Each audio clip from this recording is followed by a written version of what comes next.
ಮಾನವರಲ್ಲಿ ಒಳ್ಳೆಯ ನೀತಿಗಳು ನಿರ್ಮಾಣವಾಗದೆ ಸರ್ಕಾರದಲ್ಲಿ ಒಳ್ಳೆಯ ನೀತಿಗಳು ನಿರ್ಮಾಣವಾಗಲು ಸಾಧ್ಯವಿಲ್ಲ. ನಿಮ್ಮಲ್ಲಿ ಒಳ್ಳೆಯ ನೀತಿಗಳು ನಿರ್ಮಾಣವಾದರೆ ಸರ್ಕಾರದಲ್ಲಿಯೂ ಸಹ ಒಳ್ಳೆಯ ನೀತಿಗಳು ನಿರ್ಮಾಣವಾಗುತ್ತೆ. ಅದು ಬಿಟ್ಟು ಸರ್ಕಾರ ಒಳ್ಳೆಯ ನೀತಿಗಳನ್ನು ನಿರ್ಮಾಣ ಮಾಡಿದರೆ ನಿಮ್ಮಲ್ಲಿ ಒಳ್ಳೆಯ ನೀತಿಗಳು ನಿರ್ಮಾಣವಾಗೋದಿಲ್ಲ, ಸರ್ಕಾರಗಳು ಬದಲಾವಣೆ ಆಗುತ್ತೆ ಅಷ್ಟೇ. ಇದು ಪ್ರಜಾಪ್ರಭುತ್ವ ಸರ್ಕಾರ.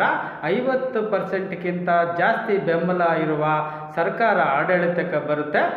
ಯಾವುದೋ ಒಂದು 20-30% ಜನ ಹೇಳುವ ಒಳ್ಳೆಯ ನೀತಿಗಳನ್ನು ಸೃಷ್ಟಿ ಮಾಡಿ ಸಿಕ್ಕುವ ಅಧಿಕಾರವನ್ನು ಕಳೆದುಕೊಳ್ಳಲು ಯಾವ ಪಕ್ಷ ಸಹ ಮುಂದೆ ಬರುವುದಿಲ್ಲ. ನಿಮಗೆ ಒಳ್ಳೆಯ ನೀತಿಗಳು ಬೇಕು.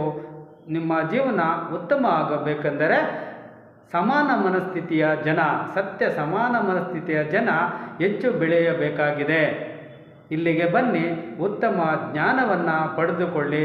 ಎಲ್ಲರೂ ಸಮಾನವಾದ ಸಮಾನವಾದ ಜ್ಞಾನವನ್ನು ಬೆಳೆಸಿಕೊಳ್ಳಿ, ಒಳ್ಳೆಯ ನೀತಿಗಳನ್ನು ರೂಪಿಸಿಕೊಳ್ಳಿ, ನಿಮ್ಮ ಜೀವನವನ್ನು ಸಹ ಉತ್ತಮಪಡಿಸಿಕೊಳ್ಳಿ.